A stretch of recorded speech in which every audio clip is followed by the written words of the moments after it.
Welcome, students, to ninth grade composition. I want to begin by telling you a little bit about myself. My name is Angela Drury. I've been teaching at the King's Academy for 11 years. I have 3 children of my own. My oldest child graduated from the King's Academy this past May. I have a daughter going into the 10th grade and a son going into the 7th grade. In my 11 years of teaching at the King's Academy, I have taught American and British literature, 9th grade composition, and 10th grade literature. This is actually the first year that I've taught both sessions Monday, Wednesday, and Tuesday, Friday. Enough about me, and now a little bit about 9th grade composition. Some important information that you need to know begins with the text for the class. The books that you will have for the class are Grammar for Writing Level 9 and Writer's Ink.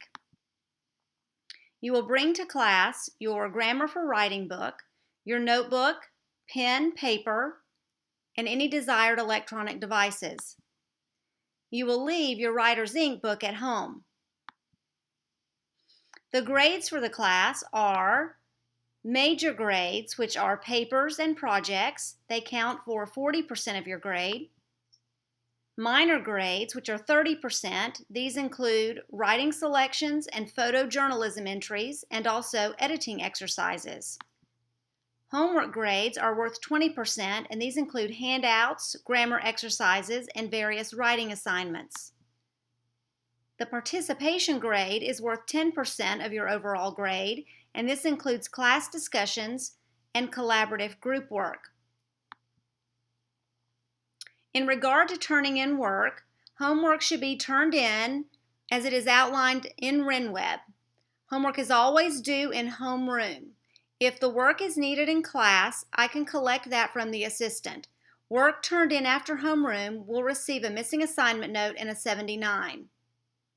Rough drafts are counted as 2 minor grades, and final drafts are counted as 1 major grade.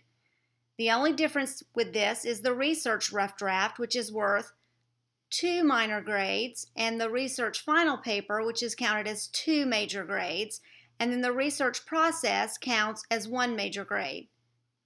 Participation grades are calculated based on in-class activities. It is important for you to collaborate with group members and participate in class discussions. And finally, in regard to the writing portfolio, we will be keeping a writing portfolio of all of our writing assignments throughout the course. When I return a graded essay, I will reserve about the last 10 to 15 minutes of class for us to look over the assignment, ask questions, and then chart our errors in our writing portfolio. This means that graded work will stay in class unless your parent really wants to see it, in which case you can request to take your writing portfolio home. This allows us to learn from our graded assignments rather than just tossing them aside. We actually analyze them and learn what our strengths and weaknesses are. Further information about the class can be found on RenWeb. The curriculum map and syllabus are both posted there. I look forward to meeting you and hope you enjoy the rest of your summer.